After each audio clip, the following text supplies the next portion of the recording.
here after a long lecture, right? Okay, until 4:30. So again, welcome back to the class. Okay, so we will move to topic 2.1. Okay, in the last class, we finished the idea about elementary operation, both electron forms, right, and so on and so forth. Okay, so you can see we are going to rely on those kind of concepts, okay, to develop the theory or the some observation or some tools, okay, in the subsequent topics. Okay, so in this topic 2.1, we are going to introduce vector and rank. And in particular, I would say rank will be the focus of this material. Okay, but before that, we have to develop some tools or some terminology concepts in order to successfully describe what is the meaning of rank. Okay, so I will start by vector to describe vector, but vector should not be new to you, right? Okay, at least I think you should already learn or even heard of vector in somewhere else, right? In high school, in other math course, right? Okay, so I will assume yes in term one, yeah, and then I will simply assume, of course, you have some basic understanding, right? Okay, and then I try to recap some important information to consolidate, okay, or to prove. Okay, firstly, suppose you are given a positive integer, small d, okay, a small d, okay, a positive integer, and then we will use this notation, okay, enlarge a little bit, okay, Rd, okay, to denote a d-dimensional vector, okay. As the name suggests, okay, for a d-dimensional vector, of course, suppose I use angular bracket like this, okay, so you should expect that, okay, there are d entries over for the d-dimensional vector, right? Okay, so for example, v1, v2, v3, until the last guy should be vd, right? In this case, okay, you can see that each, okay, I use another color. So each entry, okay, separated by a comma, right? Okay, represent one-dimensional entry, okay, one-dimensional information, right? So you can see that there are d entry v1, v2 until vd over there, right? So collectively, okay, so it represents a d-dimensional vector. Okay, so we will use anchor bracket to denote a vector sometimes, or if you can still remember, sometimes a matrix is also presented as a vector, right? A row vector, column vector, and so on and so forth. Okay, but I will keep reminding the similarity or even the difference, okay, among them. Okay, so I hope it will not be confusing, but in exam or assignment, okay, so I think it is all right to use those representation as long as, okay, it is correct and it is consistent with what you are writing throughout the script, throughout your script. Okay, okay, in single script, okay, don't try to use different notation to represent the same thing. Okay, otherwise the grader will be in trouble. Okay, so to save our life, okay, and time, okay, try to stick to one presentation way that is suitable for you. All right. Okay, so when we take a look at this d-dimensional vector, in particular for each entry, for example, v2, okay, suppose we take a particular entry, and then those entries, okay, will, okay, carry, okay, real number. Okay, will carry real number. That means we only consider real number for the entry or for the corresponding component. So you can see that each dimension has a domain of real number. Okay, okay, this notation represents real number. Okay, it is not equal. Okay, I just want to this notation, okay, imply, okay, real number. Real number. Okay, here. All right.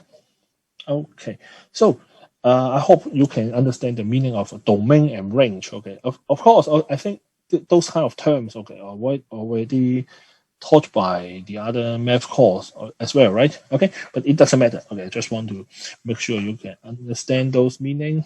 Okay, additionally, as I mentioned, vector is also presented in either column vector way or row vector way.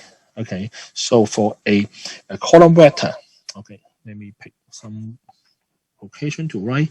Okay, suppose this is a matrix, okay, but in particular, this is a D by 1 matrix. So you can see V1, V2, dot, dot, till VD. Okay, again, this is also a vector. Okay, for a row vector, okay, but present in a matrix manner. So V1, V2, dot, dot, dot, VD. Okay, this is also called vector, but this is called row vector. Okay, so in this page so far, okay, you already see three vector presentation way, right? Okay, so don't get confused, and then feel comfortable, okay, to use either one in case, okay, as long as you feel comfortable, okay, or confidence to use this well, okay, all right. Okay, so I would like to mention one thing in a written form, okay, in a written form for vector. Normally, okay, I will try to write in this way. There is a arrow overhead, okay, but in lecture notes you can see that I will use a boldface, okay, try to bold a symbol to represent this is a vector, but in written form I may not be able to do this, so do you, right? Okay, but of course if you are in another class, ENGG 1130, the instructor also talked to you about the vector, I believe. Okay. Okay, for example, this is a two-dimensional space, right? Suppose there is a vector, okay, from origin pointing to a particular point, okay, say P, okay? So this is the point P, right? And then some associated information are over there, right? For example, okay, we need to give a name, okay, for the vector V, right? And then when it comes to the length of this vector, okay, when it comes to the length of this vector, we may have several terms to denote the length of vector. Okay, first of all, I use, okay, this notation to represent the length. Okay, so let me write it down and put it this way. Hey, come on, my screen is moving, right? Hey, this is not stable. Okay, length of vector V. Okay. Seems that, okay, you may have a question in mind. Hey, Patrick, it seems like a absolute value, right? Okay. Yes, I would say if we are going to put a number inside two vertical line, okay, it looks like a absolute value function, right? However, when we put a vector in between two vertical line here, okay, we should treat it as a magnitude, okay, or the length of vector. Okay, so here I would also like to mention some alternative name for the length of a vector, which is called magnitude, okay, or norm. Okay, those terms are all referring to the length of a particular vector V. Okay, so okay, magnitude or norm represent the same meaning as length. Okay, but some books may want to use some terms. Okay, but for simplicity, I use length. Okay, normally, but when you come across a magnitude or norm in exam or assignment, okay, it is acceptable, right? And also you should be able to manageable. Okay, for those kind of concepts. Okay, so far so good. I try to reduce the size in case you need this. You need those information, okay, make a copy. But at the end of the class, I will go through from page 1 to the ending page for this class, okay, to show all page 1s. Okay, so let me move on. And then I would like to introduce some particular vector, okay, and then to study the particular characteristic of those kind of vectors. Okay, firstly, I would like to discuss a vector called zero vector. Zero vector. Okay, in particular, okay, as the name suggests, okay, you may imagine for a three-dimensional vector, okay, all of the dimension, okay, in order to be called zero vector, all of the entry, okay, all of the entries, okay, you can see that all the entry have to be zero for all dimension, okay, for any index of I, the entry has to be zero. Okay, when this condition is satisfied, I will simply call the vector to be zero vector. And then in written form, okay, I may use zero and then with a arrow on top of or zero notation. Okay, so of course you can also put it in an angular bracket, okay, to denote a zero vector.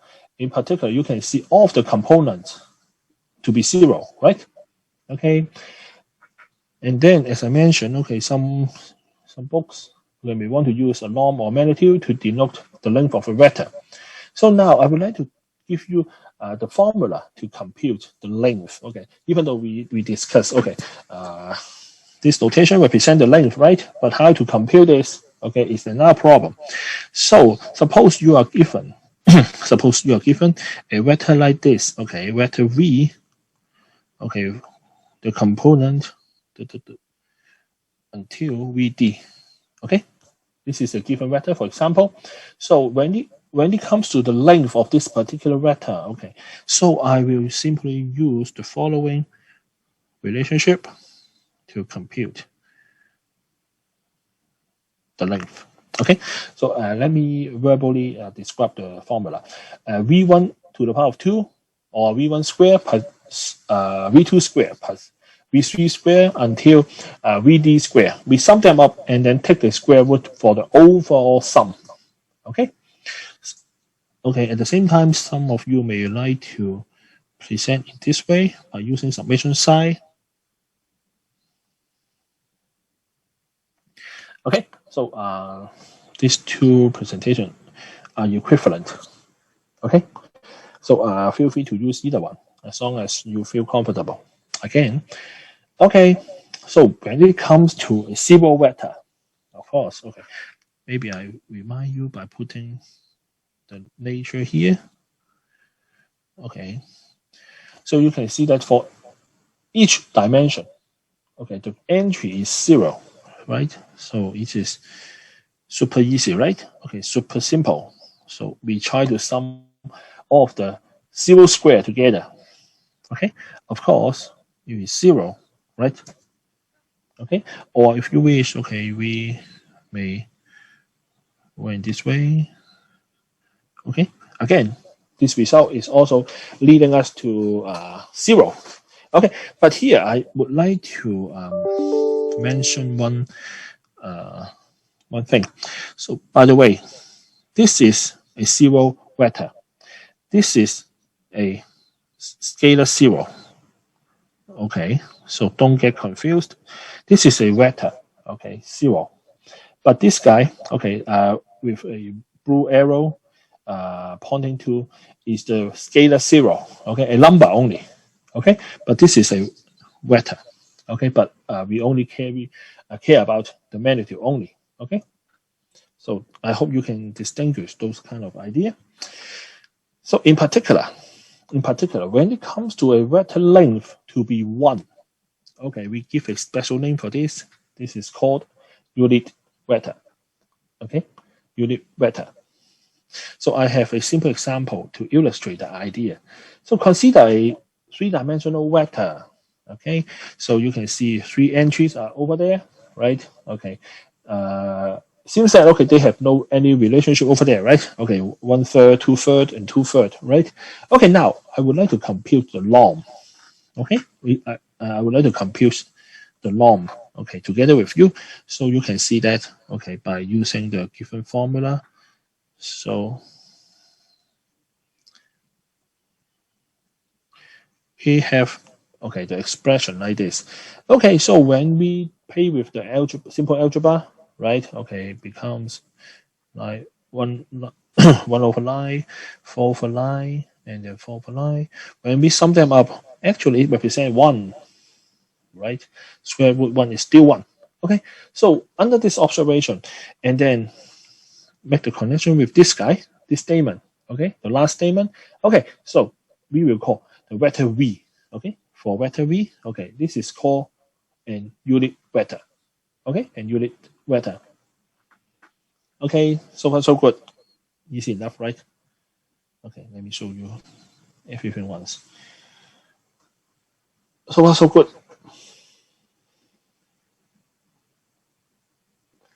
So far so good. All right, so the stage is ready. Okay, that means the foundation is almost done. And then we are going to move to some a little bit advanced stuff. Okay, so you can see we will rely on the foundation builder here, right? For example, the vector, right, and then the magnitude concepts, um, and the use of vector, I would say. So you can see quite a number of fun applications over there. Okay, so let's move on. All right, the next concept I would like to introduce is about linear independency. Linear independency. So to introduce this kind of idea, okay, we will need a new definition which is called linear combination. So what is that? Okay, so let's take a look to set up. Suppose there exists a group of m vectors. Okay, there are m vectors. Okay, u1, u2 until um. Okay, but any question?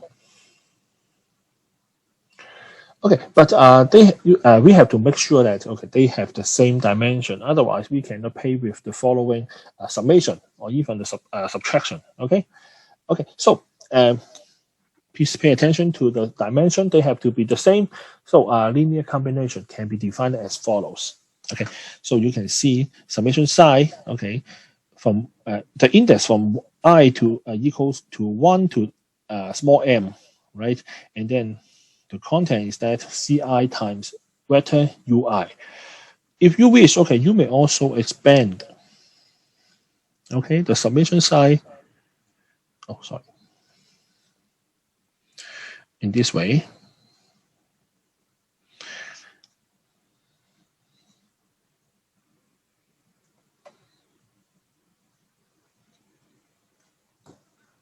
Okay, because there are m items, right? Okay, m vectors, so you can expect there are m terms, okay? But I cannot show every one of you because I mean yes, I cannot show everyone because I don't know how many what is value of m, right? Okay, so in general, okay, we can express in this way or either the summation way or the expander way, okay? But in particular, okay, pay attention to this one, okay? The value of Ci, that means all of the Ci, C1, C2 until Cm, okay, all of them will take real values, okay? Will take real values, okay? Some of you may want to call those kind of number to be so-called, come on, coefficient, okay? Some of you, okay, may be used to call Ci to be the coefficient of Ui, okay, vector Ui. Okay, it is fine to call that, okay, it is fine, okay, actually, it is also correct to call them, okay, or more convenience, okay, so that we have the same knowledge or same language, okay, to describe the number in front of the vector, okay. So if you wish, okay, you may simply call it coefficient, okay, in your question or in your email, okay, so we can refer to the same thing easily, okay. Anyway, okay, so this is the idea about a linear combination, all right. So let's take a look at a simple example to support our new concepts. Okay, example 2. Here, I would like to firstly correct some typos. Okay, here, please help me to correct is to be U1.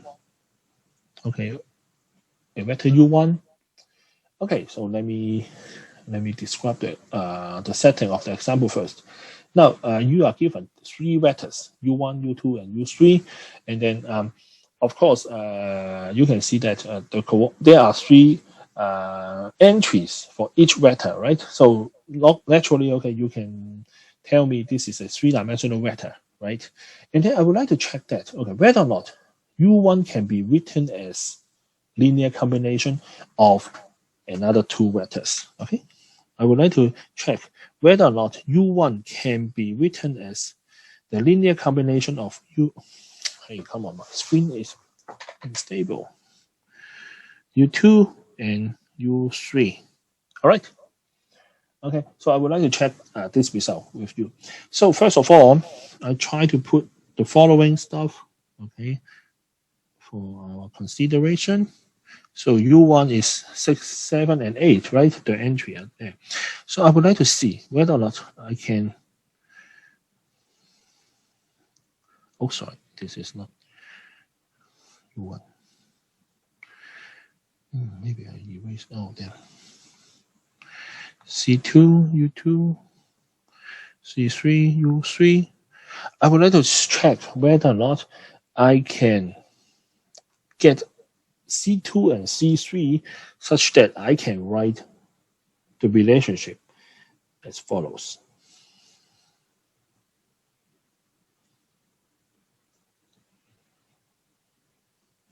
Oops. Yeah. Oh.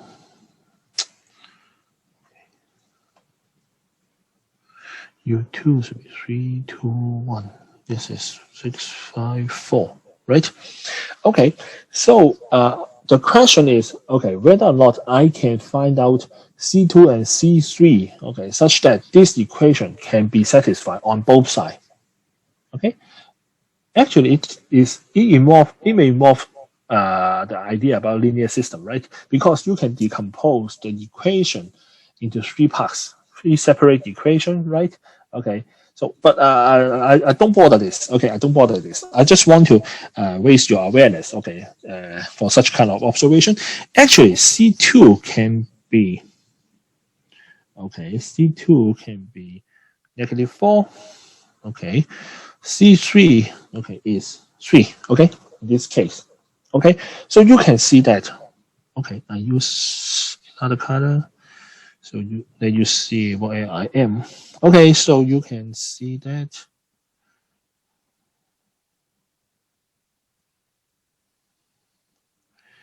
So I just found that, okay, U1 can actually be presented as a linear combination of U2 and U3, okay, because, okay, this is U2, right, plus 3, U3, right, okay, so you can see I went upward. Okay, by this observation, we can claim that U1 is a linear combination of U2 and U3. Okay, but the question is, can I also write U2 as a linear combination of vectors U1 and U3? Can I?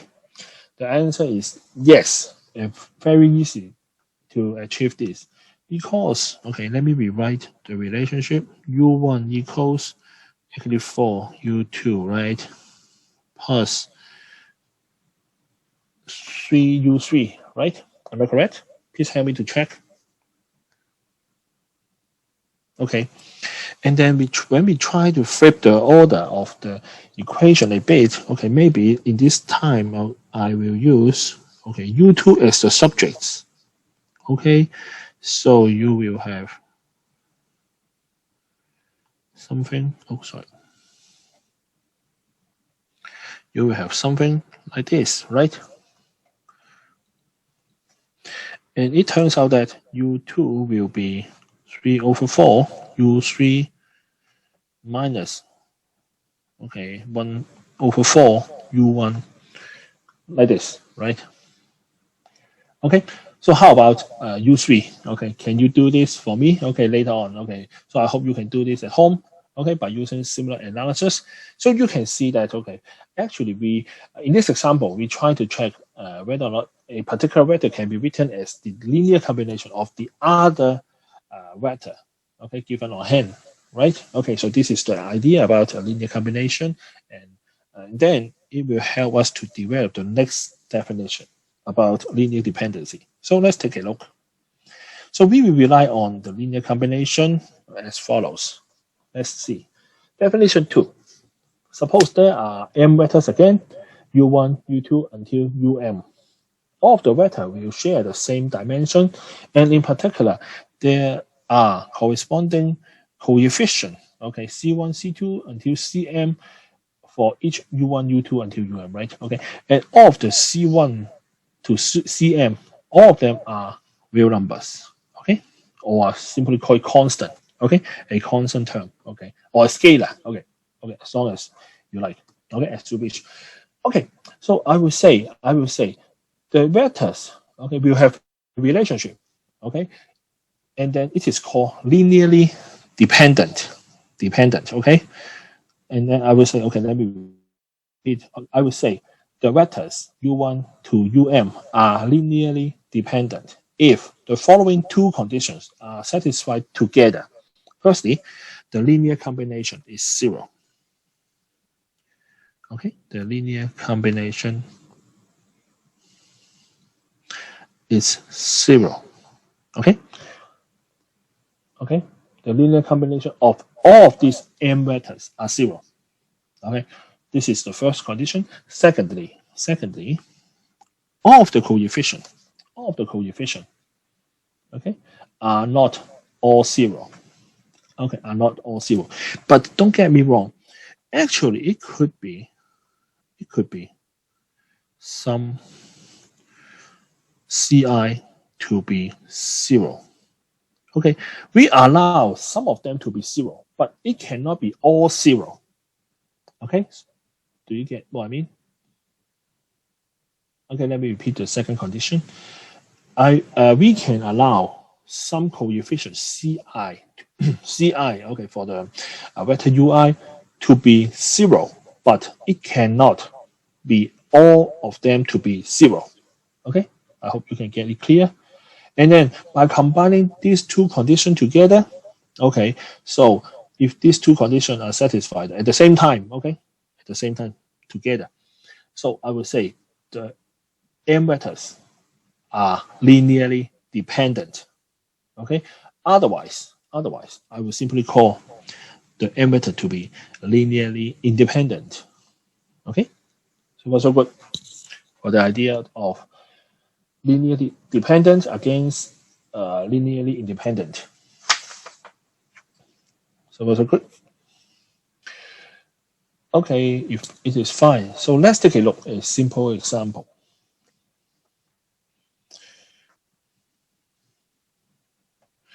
All right, example 3. Now, for simplicity, okay, I try to consider a two-dimensional vector. Okay, so in this example, we consider 3 vectors, u1, u2, and u3, and you can see that all of them are in two-dimensional, right? Okay, so it satisfies the requirement of the definition 2, right? Okay, and now we are asked to check with the dependency among these 3 vectors. Okay, so let's take a look at the following one by one. Firstly, I would like to consider the linear combination stuff, right? Okay, so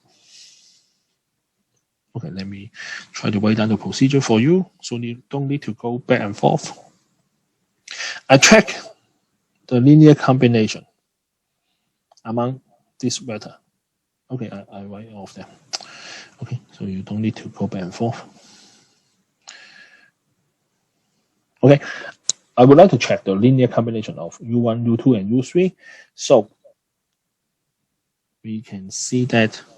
Okay, I put it directly. Okay, please help me to verify.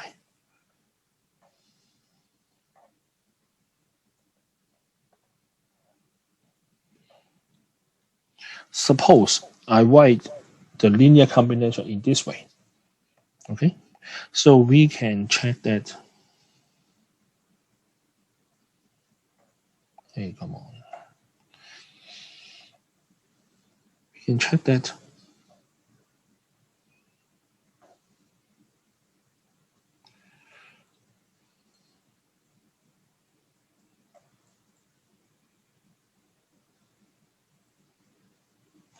Okay, so can you tell me what is the corresponding vector, or what is the corresponding stuff? Okay, on the after the equal sign.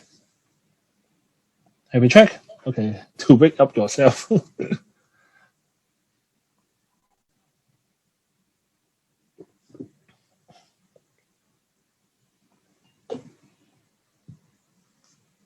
Are you with me? Get lost? Okay, so yes, very good. Very good. So when you check the component by component, okay, so you can see that, okay, actually this is 0, 0, or simply a 0 vector.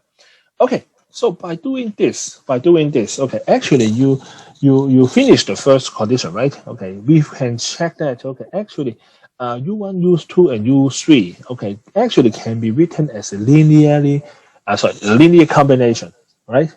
Okay, and then when it equal to 0, okay, we find that C1 to be 3, right? C2 is -2, and then C3 is -1. Okay, so the first condition is okay now. So let's move to the second condition, right? Okay. The second condition is that, can you tell me the second condition, okay? The coefficient, are there any 0 over there? Are there any 0 coefficient? It seems that, okay, this is a repeated question, right? Because I just described, okay, 3, -2, -1, but I want to guarantee you, okay, we are stick to the definition 2, right? Okay, so we found that, okay, no coefficient equals 0, right? No. So by using these two observations, so we simply claim that, okay, we can claim that, okay, actually these 3 vectors, okay, are linearly dependent. Okay, linearly dependent. All right. So I hope this simple example will tell you how to play with the idea of a linearly dependency. But on the other hand, okay, I have an additional question for you. Okay, so similarly, we would like to check, okay, the dependency of U1 and U2. Okay, that means I would like to see, okay, the two conditions of definition 2 again, right? Okay, so firstly, I try to consider the linear combination of U1 and U2. Okay, so again, I consider, okay, an equation like this: C1 times vector U1 plus C2 times a vector U2. All right, so we want to, okay, make it as a 0 vector, right? Okay, I want to make it a 0 vector. So the question, the remaining question, or the key to solve the question, is that we are going to find, okay, are there any possible values, okay, for C1 and C2 again, right? Okay, so because this example is small in scale, okay, I think I can write it down, okay, and then share with you the idea. Okay, so because I have no too many horizontal space, so I use a column vector. So I hope it will not be confusing to you. Okay. Again, okay, column vector is also a vector, right? Hey, or should I use another color? I use another color. Okay. Blue one. Okay. So C1, I use a column vector. Okay, let me repeat. And you can see that, okay, this part is small in scale, so I try to write it down. Okay, so you have a better understanding how to solve for C1, C2. Okay, so by using this vector equation, or you may, if you wish, okay, you may also call it matrix equation, right? Okay, so you can see that when we try to incorporate C1, C2, okay, and everything together, okay, so you can see that C1 plus 0 times C2, okay, for the first row, right, and then 2C1 plus C2, okay, and then the right hand side is 0, 0, okay, because we explicitly to make it a 0 vector, right? And now, okay, I guess you can tell me some information about C1 and C2 comfortably and confidently, right? For the first entry, okay, maybe another color, purple, or maybe yellow, okay, if we got sharp contrast. Okay, for this guy, okay, it essentially becomes C1 equals 0, right? Okay, so by this idea, we can extend it to the second row, right? So 2 times C1 plus C2 equals square. Equals 0. Okay, and then because C1 has to be 0, right? So it implies C2 to be 0 as well, right? Am I correct? Okay, so you can see that, okay, basically we solve for the value of C1 and C2, right? Or I would say the only possible value for C1 and C2 to satisfy this vector equation are 0. Or mathematically speaking, C1 equal to C2 equal to 0. Okay, so under this observation, can you tell me, is it qualified to be linearly dependent? This time you may need to go back to the definition 2 to see the both conditions. The answer is no, right? Because, okay, the second condition are all, the second condition require that, okay, it cannot be all 0, right, for the coefficient, right? However, in our calculation, okay, I would say calculation or some simple algebra, okay, you can see the C1 and C2 equal to 0 at the same time, right? So that's why I simply say that, okay, U1 and U2, okay, are linearly independent, okay? All right, so what's so good? So good. Any questions so far?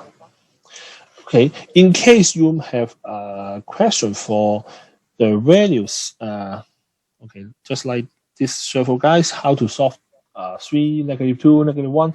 Actually, you can carry out similar analysis, okay, as U1 and U3, U2 and U3, right? This is possible, right?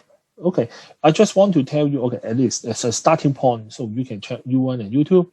But at the same time, you can also check U2 and U3, U1 and U3, and so on and so forth. Okay, so you can see, okay, I leave a practice for you guys. Okay, so please help me to verify the linear dependency among the following 2 sets of vectors. Okay, so please help me as a follow-up exercise. And then I also provide other follow-up practice. Okay, so you will have some basic understanding. Okay, so I hope, okay, those are the will be helpful for your understanding. All right, so far so good. And then the next part I will move to rank, but for completeness, okay, shall we take a short break first? Okay, and then we have a continuous discussion for the whole, for the part of rank, okay, without chopping into 2 in front of the break or after the break. Okay, do you want it? Okay, maybe a short break. Okay, 10 minutes. Okay, so we will come back by 5:20. Okay, 10 minutes break. So as promised, okay, I will show all of the page ones around the end of the class, okay, or in the Q&A. Okay, so don't hurry. Okay, I promise you to do that. Okay, but for this page, okay, if you wish, try to capture what you need. Okay, see you in 10 minutes.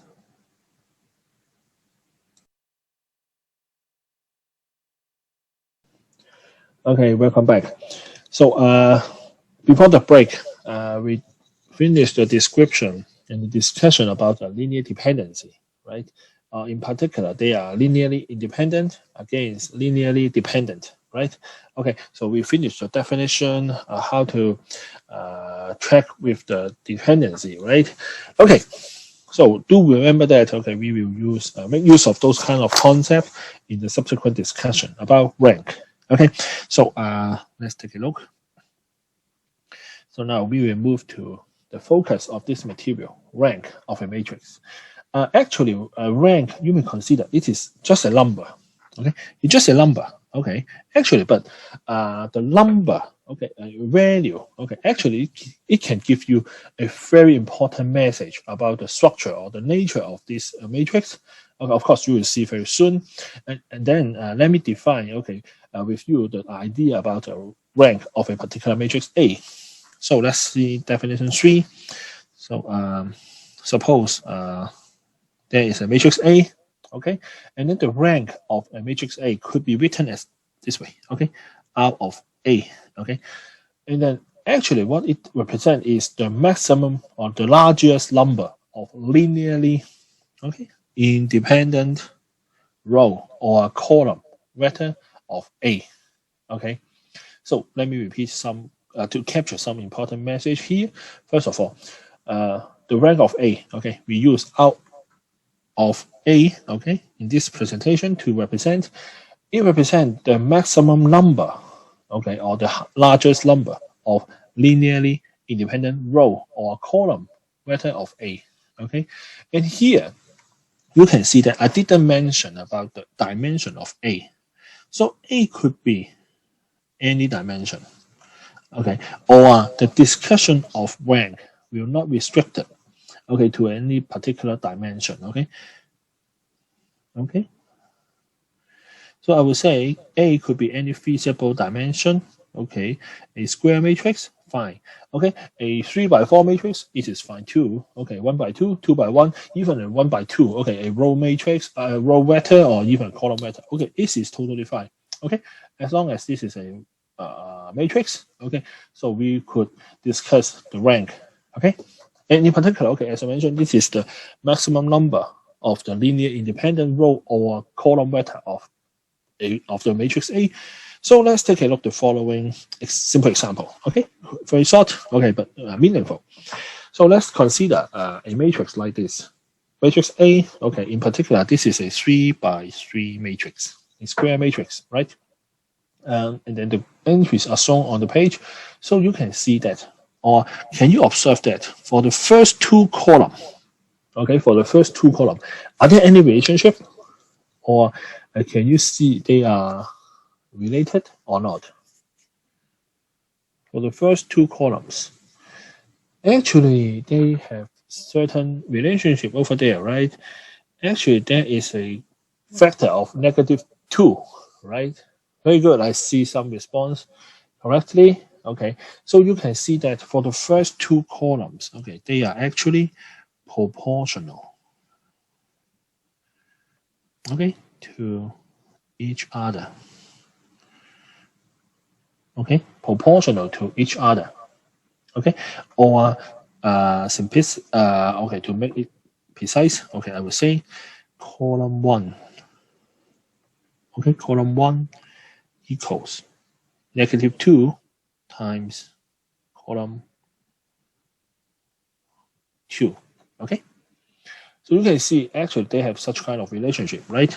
Okay, by a factor of -2, right? Okay, so you can see that the column 1 and column 2, clearly they are linearly dependent, right? Okay, because they have a relationship of a factor -2, right?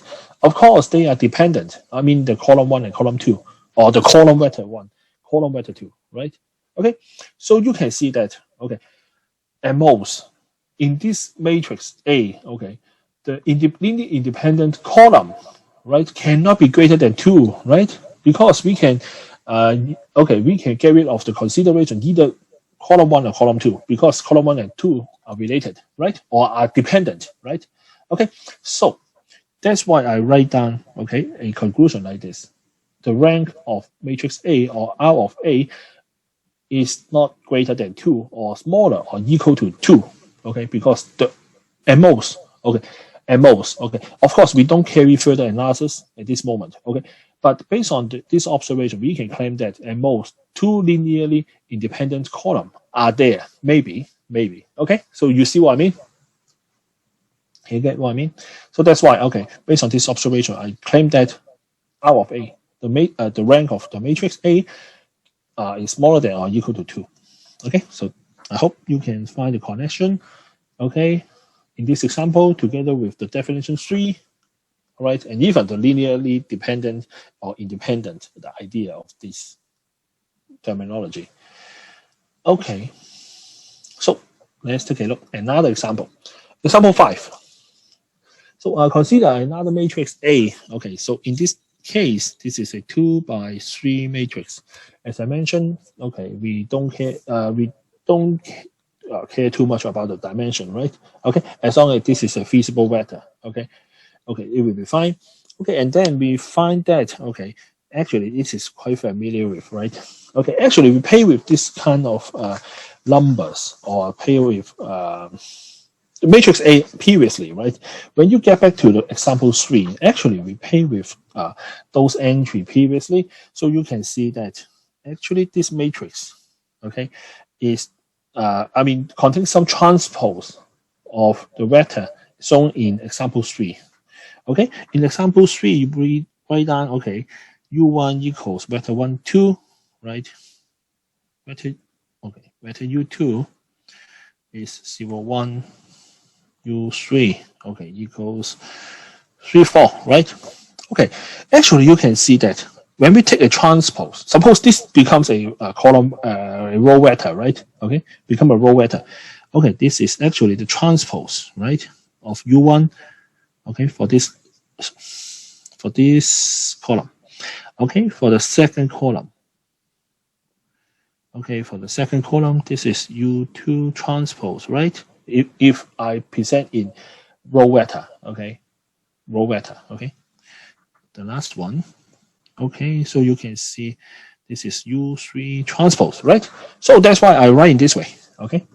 I just want to connect, okay, a row vector with the matrix representation, right? Okay, so you can see they are related, right? So that's why I say when you learn something, okay, it will be the building block for the subsequent discussion or even the future concepts, right? Okay, so I hope you can find the connection there. Okay, so you can see that A can be represented as follows, okay, for the following matrix. So by using the result, okay, and the discussions on example 3, we found that these three rows, or sorry, these three vectors are linearly dependent, right? Okay, so you can see that actually we can say that, okay, we can observe this result, okay, by the result of example 3, right? Okay, so here you may have a question in mind, okay, why I would say those three rows of A, okay, are linearly dependent, okay. And actually, okay, I would like to say that, okay, it would be better to write in this way, okay, okay, write this way, okay, okay. I would like to say, let's put it this way, so you can see that, okay, when we try to take the transpose, okay, the vector will become, okay, like this, 1, 2, 0, 3, 1, 4, right? Okay, something like this, right? Okay, but anyway, okay, so I would say these three, okay, row vector, okay, these three row vector by using the result of example 3, okay, they are linearly dependent, okay.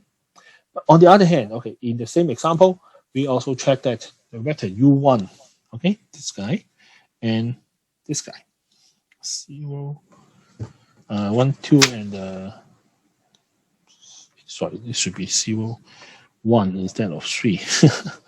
Sorry for that.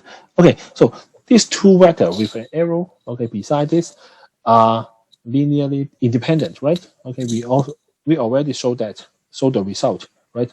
Okay, so these examples, okay, really helpful for us because, okay, following the definition 3, okay, we can conclude that the maximum number of column, okay, the column vector of A, okay, column of A, okay, that are linearly independent is 2, right? Right? Okay, and therefore we will claim that, okay, out of A is 2. Okay, all right. So good. We see that, okay, for matrix A, okay, for matrix A, the column vector are the vector shown in example 3, right? Okay, but why I would like to put A transpose here, okay, I just want to show you, okay, actually it can also represent this way, okay. I mean, we try to take a transpose and we flip a little bit, okay, and then you can have another visualization for the matrix, okay. But let's get back to the second part, okay, the second paragraph of this example. By using the result in example 3 previously, we can claim that the maximum number of column vector, okay, the column vector are linearly independent is 2, right? Okay, and then we can say that R of A is 2. Okay, so I leave the similar analysis to you guys. Okay, you may also consider, okay, a vector U1 and U3 and a U2 and U3 again, right? And I believe, okay, basically, okay, we will lead to the same conclusion, same result. Okay, that means the rank of the matrix A is still 2. Okay, so if you are interested in the conclusion, okay, check this, okay, and then try to convince yourself, okay, of course, okay, please write down the clear step, okay, to let yourself understand, okay, what you are discussing or arguing, okay, when you try to follow up the similar analysis. Okay, promise me to do this. All right. And now I would like to introduce an old concept. Okay, an old concept. Okay, and then I try to relate it. Try to relate the old concept together with rank. So the old concept is row equivalent. Okay, so from previous topic, we say that, okay, when you start with a matrix A, say, okay, and then after some uh, steps of elementary row operations, okay, so I will transform matrix A to matrix B, right?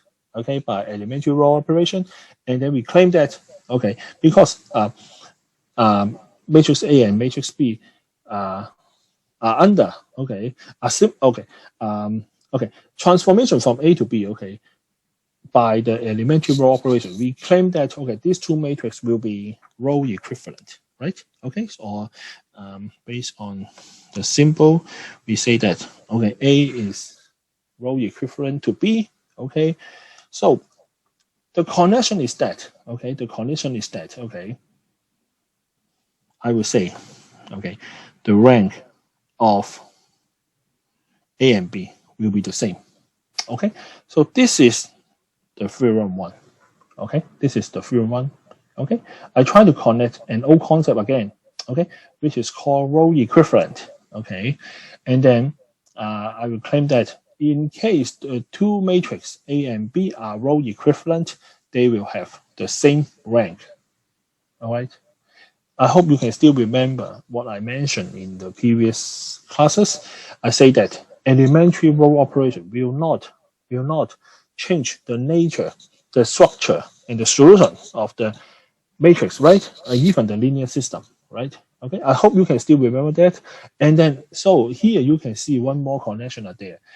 If two matrices are row equivalent by elementary row operation, the rank will not change. Okay, the rank will not change. All right, so far so good.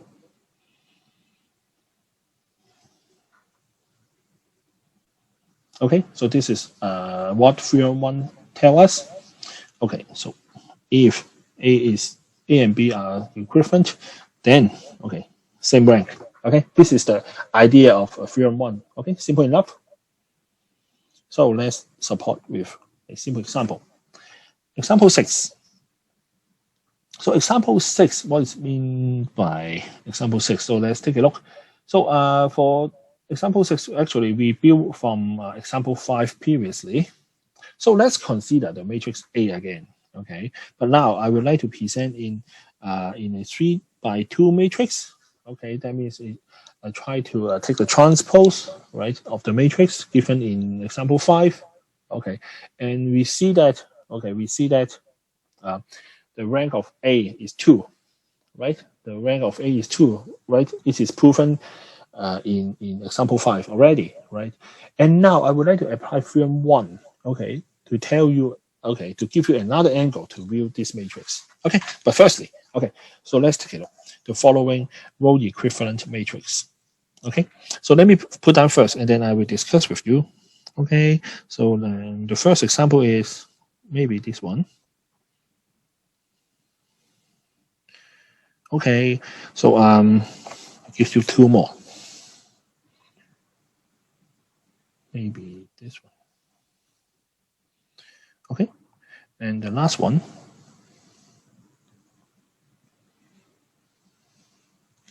Okay, I would say the matrices just row on the page are row equivalent to matrix A. So could you take some time to help me to verify this? Okay, okay. Do remember that? Okay, row equivalent means that, okay, we carry out elementary row operations on the matrix, and then we finish the transformation, and then I will say those matrices are called row equivalent. Okay, so you may take, okay, this matrix as starting point. Please try to see, okay, how to arrive at the following three matrices written in red. Okay, I will give you the answer in 1 minute. Okay, as a practice, okay, for elementary row operation as well.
Okay, can you get some results?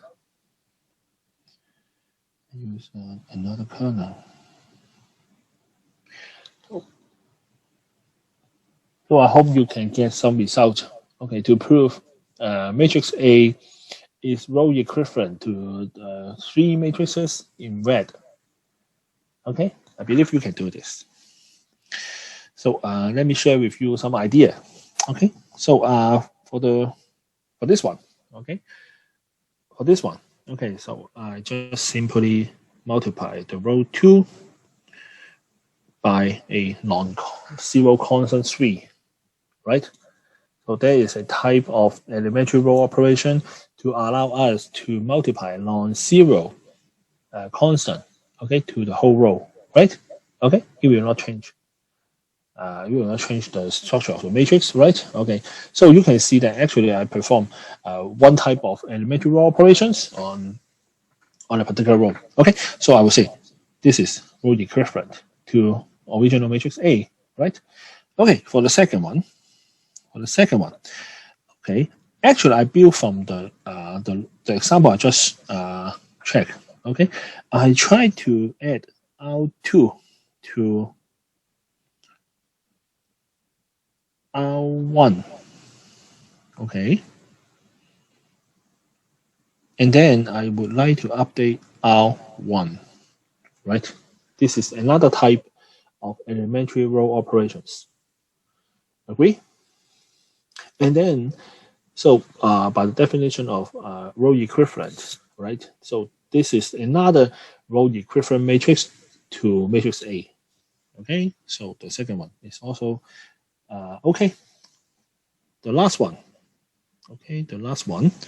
So we use negative time, okay, negative 1 time row 2, add to add to row 3 and to update row 3, right? Okay, so you can see we can achieve the last matrix, right? So any question? All right. So you can see, okay, the last one is also row equivalent. Okay, but this is not the focus of this example. I just want to indirectly give you some time, okay, to work on the elementary row operation. And I'm not going to say, okay, the row equivalent matrix is only restricted in this 3 only. Okay, actually you can name, okay, you can name many other examples, okay, under correct elementary row operation steps. Okay, I'm not going to say you can only get these 3 matrix to be row equivalent to A. Okay, don't get me wrong. Okay, this is very important. Okay, so you may also come up with the other. Okay, I mean the other matrix. Okay, so I leave it to you. And now, okay, and now I would like to say that okay, all of these 3 matrices, okay, will have the same rank equal to 2. Okay, because by using theorem 1, whenever the matrix are row equivalent, they will share the same rank. Okay, so by doing this, okay, suppose you have a simple matrix. So it will lead to a very easy situation to conclude the idea, the value of rank, right? And then when you try to carry out some elementary row operations, okay, so you can directly tell the answer, okay, by using the simple observation from the others, right? Okay, so this is the idea or the application of this theorem one. Okay, all right. So let's move on. Other than elementary row operation and row equivalent, we also discussed important concept of row echelon form and reduce the row echelon form, right? Okay, so let's see how we can connect those kind of echelon form together with the idea of rank. But before that, okay, let me remind you, row echelon form we may use R, E, F, okay, right? And reduce the row echelon form we may use R, R, E, F. Okay, I just want to simplify the discussion in the next part. Okay, so theorem 2. Okay, if matrix A is of reduced row echelon form or row echelon form, okay, the rank of A, okay, will equals the number of non-zero rows of A. Okay, so here I also refer to a known concept, right? Non-zero row. Okay, in case you cannot figure out what's the meaning of non-zero row, go back to the topic 1.2. Okay, there is examples and then some follow-up discussion, okay, associated with this kind of ideas. Okay, so let me repeat the theorem 2.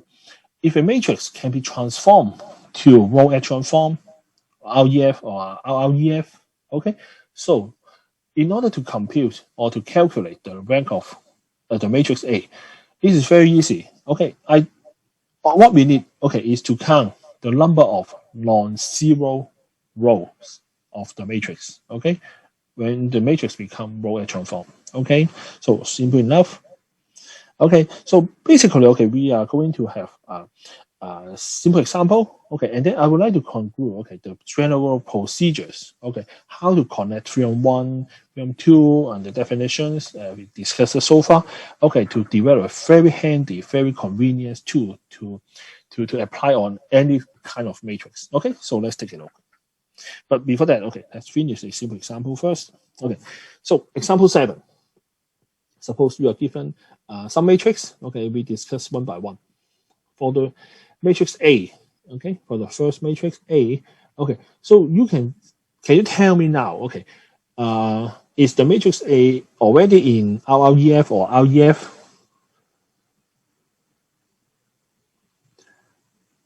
It should be already in REF. Very good.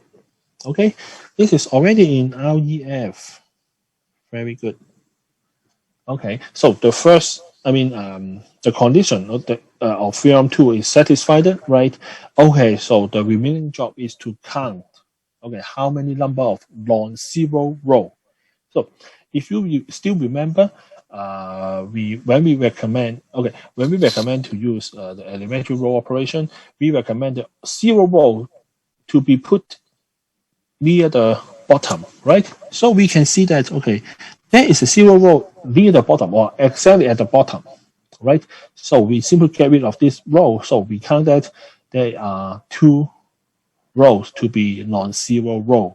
Okay, so that's why, okay, I simply write down the rank of A to be 2, or the rank of this matrix A is 2.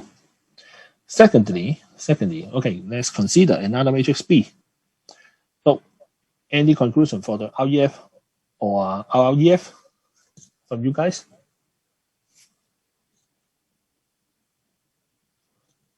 It should be REF, right? REF2, very good. REF2, very good. Okay, so how many number of non-zero row?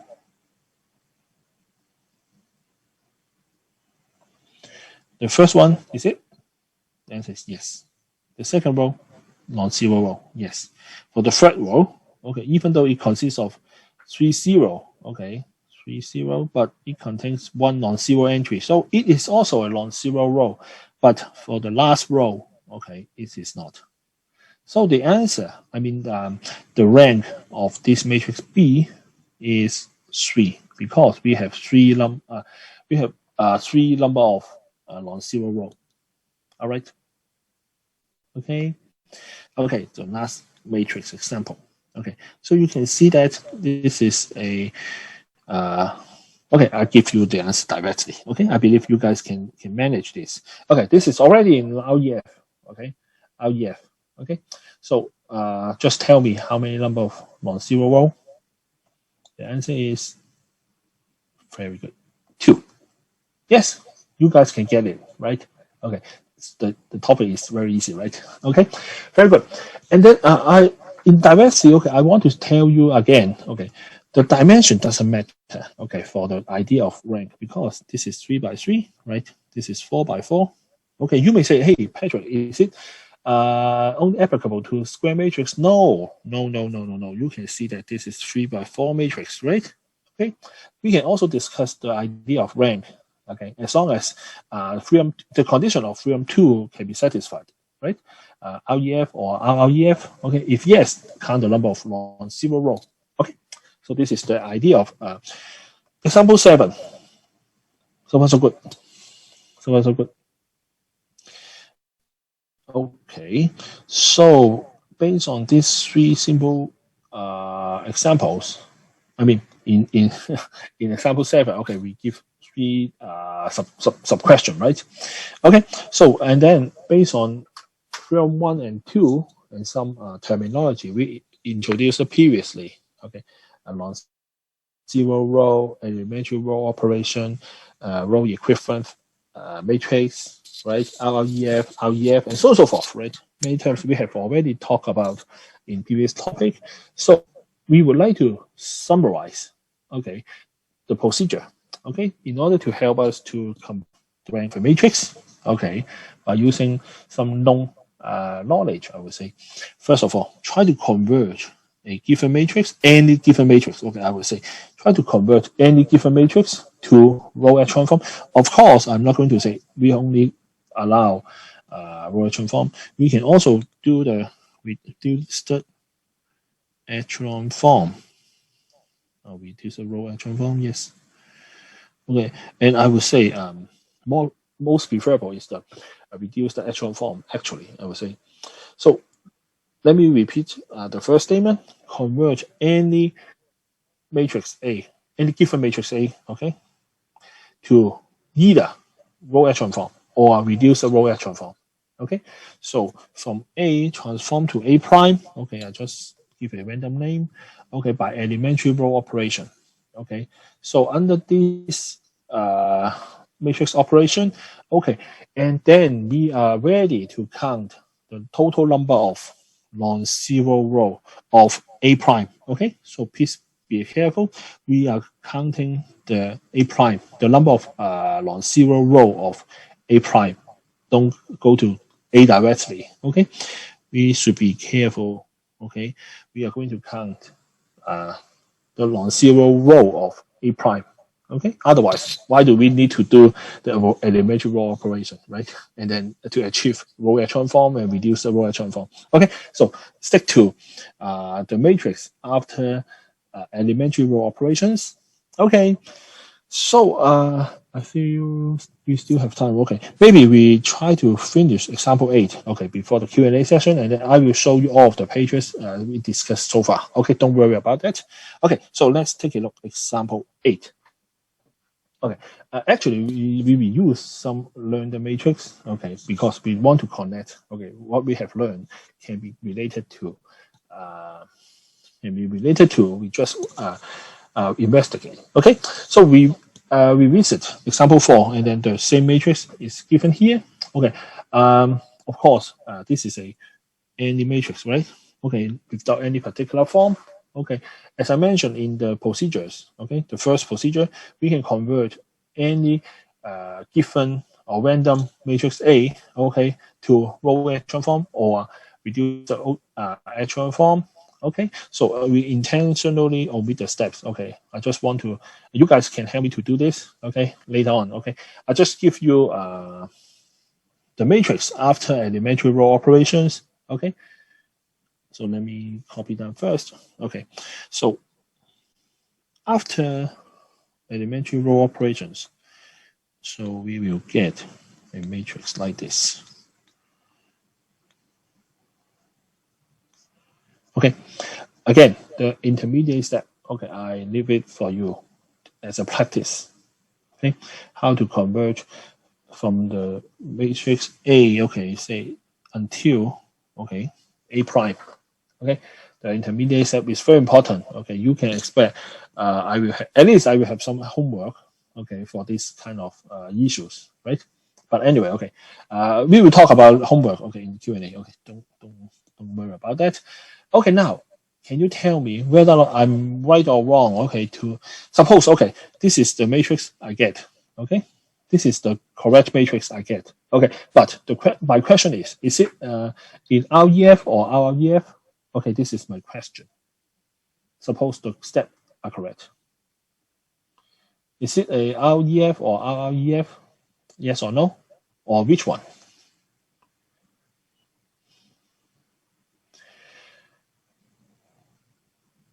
Very good. This is RREF. Okay, very good. Okay, so if you are familiar with that, okay, the leading entry is 1, right? And then in that particular column, okay, this is the one and only one entry, right? This is the only one and only one entry. Okay, so very good, you guys. Okay, I believe you guys have reviewed some material, right? Okay, in the weekend. Very good. Okay, so you can see this is the REF. Okay, so we are in, I mean, we finished the procedure run, right? Okay, so our remaining job is to count the total number of non-zero row of this matrix A prime, right? So you can tell me, okay, you can tell me, okay, you can tell me now, right? Rank of A is 2, right? Because, okay, this row, okay, this is non-zero. This row is also non-zero. However, the first row, this is not non-zero, right? Okay, so you can see that the rank of A is 2, right? Am I correct? Okay, so I would like to give you further information, observation, okay, from this example. So you can see that, okay, actually there are 2, I should bypass this kind of like very close. Okay, maybe this one. Okay, so we can see that actually there are 2 linearly independent row vector, right? Right? Or I would say non-zero row vector are there. Okay, for the A prime matrix. Okay, the first and second row. Okay, namely. Okay, so that out of A. Okay, we just conclude that the rank of A matrix A is 2. So you can check that. Okay, actually we lead or we get to the same conclusion as in example 4. Okay, but you may ask, hey Pedro, which one is better? Which one is easier? Okay, I have no answer for that. It totally subject to you. Okay, which one you feel comfortable? Okay, you will take the way. Okay, to present the idea and get to the conclusion. Okay, so I'm not going to say which one is better, but I just want to try. Okay, from different angle. Okay, we can get the same result. Okay, without any bias, right? Okay, so this is the objective of example 8 and even example 9. Okay, but I think it may be better. Okay, to reserve, okay, as a practice for you, or I will cover in the next class, and then we still have 15 19 minutes, right? Okay, so but let me ask you, are there any questions so far?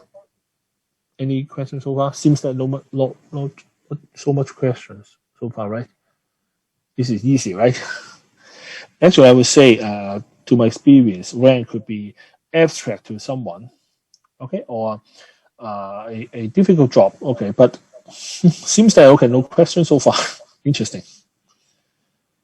Okay, so let me show you the whole page first.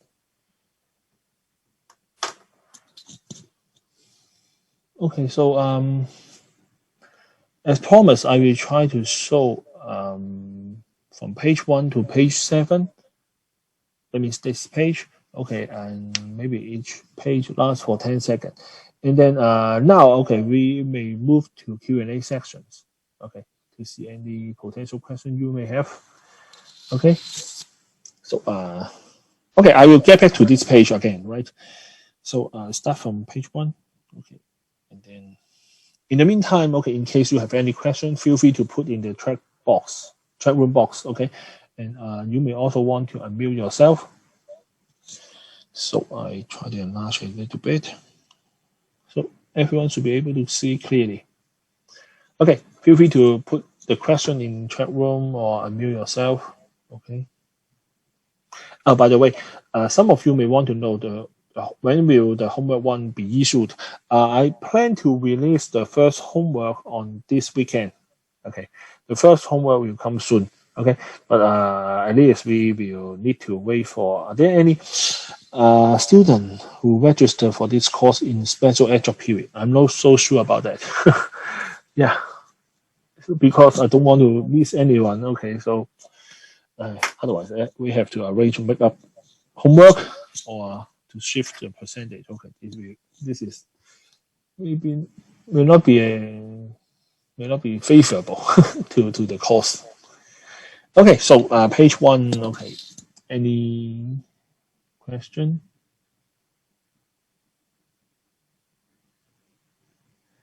Okay, so let's move to page 2. Some information are there. Right?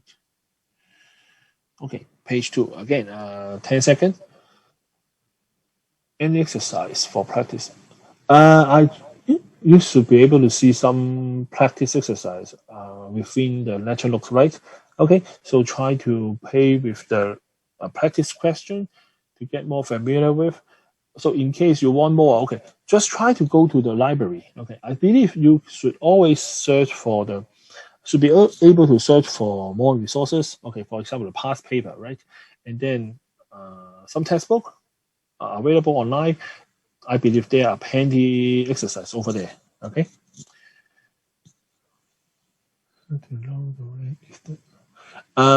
Okay, let me get back to a question from the chat room. REF or REF is not the only way to know the rank, right? I just mentioned. You may use the linear dependency concepts to check with the idea about rank, right? All right, this page is done. Okay, and then page 3. No content there. Okay.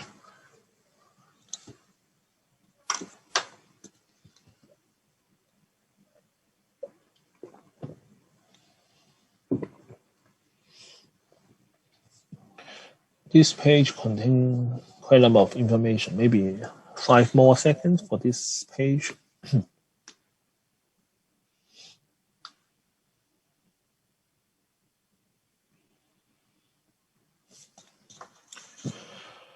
Okay, so next page. Page 4. So you can see I put down some practice from time to time to keep you updated, to keep you warm up.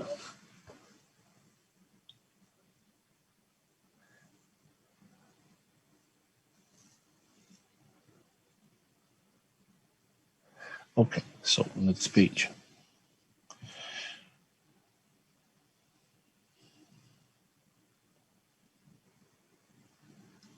Box something.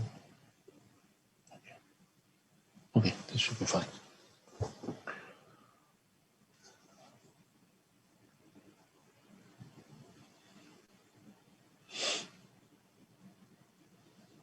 So get back to a question. So you can see on this page, we are relying on the idea of linear independency and the dependency, right?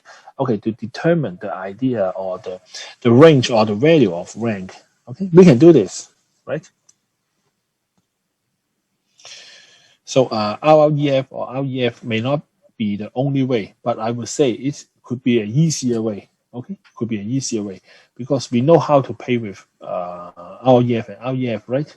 Okay, and it is not, but in terms of the length of the operation, I mean, how many things you need to write down, okay, in order to lead to REF, okay, it is another issue, okay. But when you come up with the REF or REF form, right? Okay, so the answer can be visualized very easily. Okay, so this is up to you. Okay, which one is suitable for you or convenient to you or is confident for your application. Okay. Okay, so page 6.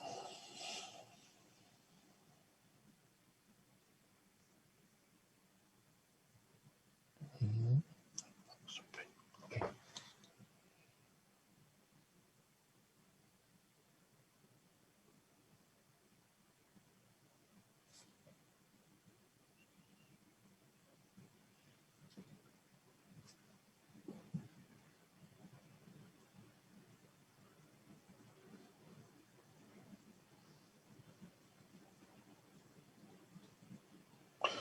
Okay, page 7.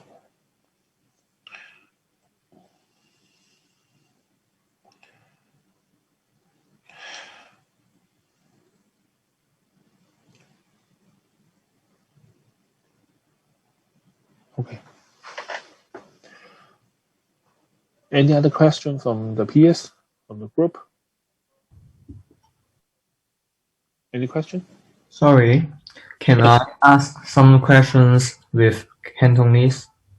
It is better in English because we have some English speaker. So I want to ask about example 4, page 5. Okay. Example 4, page 5. This one, right? Yes, I'm not quite understand the definition of rank of matrix. Yes.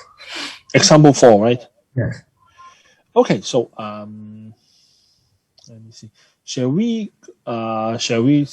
start from the very beginning? I mean that suppose we didn't have any discussion, so I try to recap what I have mentioned. Okay. Okay. Okay, all right. So you are given the following matrix, right? A 3x3 matrix. So you can see that when we take a closer look at for the matrix, okay, in particular, okay, for the first two columns, the first column, I use, but okay, overlapped. But this is fine, right? Okay, for the first column, okay, this is the second column, right?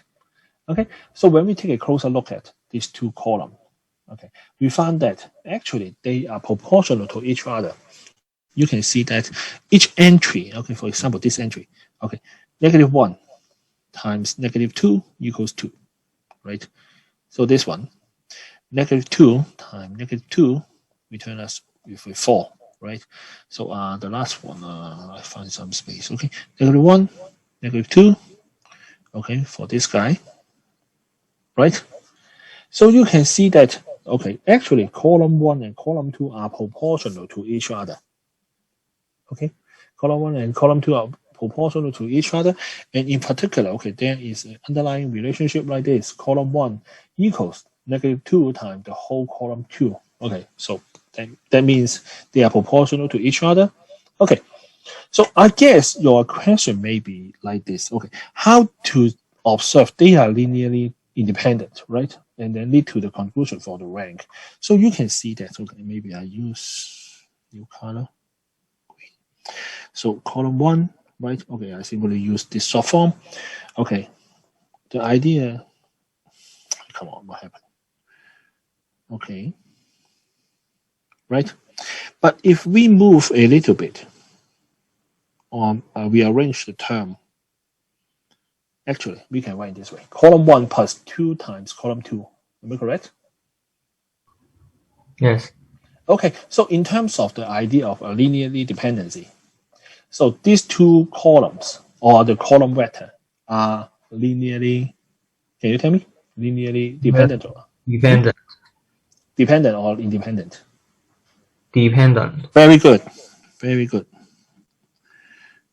Very good. Okay. So this is another angle to view this example. So that's why, okay, I would say, because either column 1 or column 2 are related to each other, right? Okay, so I don't know whether or not we can work with column 3 by using similar analysis, but I know that the linear independent column cannot be greater than 2. Am I correct? Or do you agree?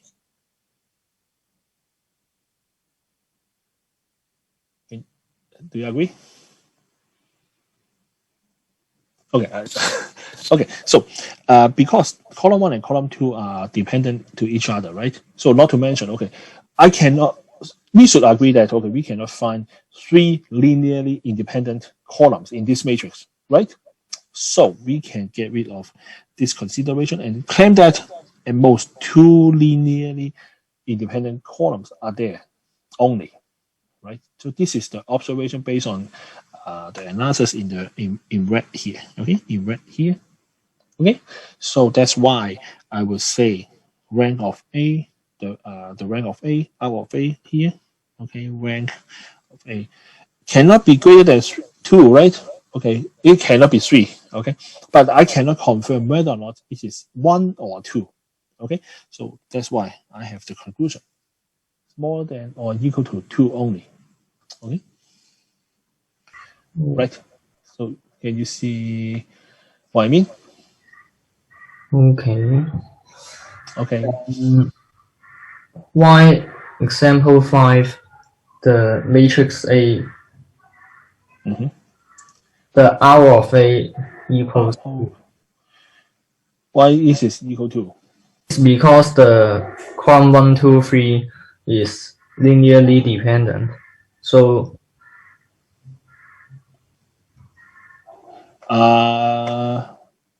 Okay, so it builds from, the idea is built from the example 3, okay, because we use the long result after some analysis, right?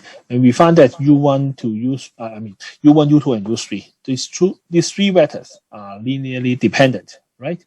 But on the other hand, we can check that U1 and U2 are linearly independent, right? yes. Okay, so based on this observation, okay, we say that the maximum number of column vector, okay, that are linearly independent is 2, right? Because U1 and U2 are linearly independent. But if we include vector U3, okay, it becomes linearly dependent. So we can observe that okay, the maximum number of column vector to be linearly independent is 2, right? Is 2 here, right? And then, yeah. So if the column 1, 2, 3 are linearly dependent, linearly independent, so the R of A will be equals 3, right? Yes. Okay. In this example, okay. Very good.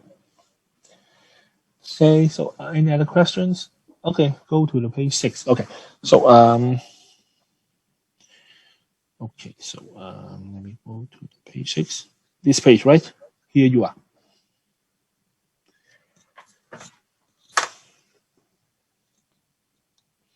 So if you have no question, okay, you are free to go. You're free to go. I will not cover new things, and then I'm waiting for question from the chat room. Okay. So you're welcome. Okay, I will see you on Wednesday. Okay, thank you very much. Take care. Example you're referring to.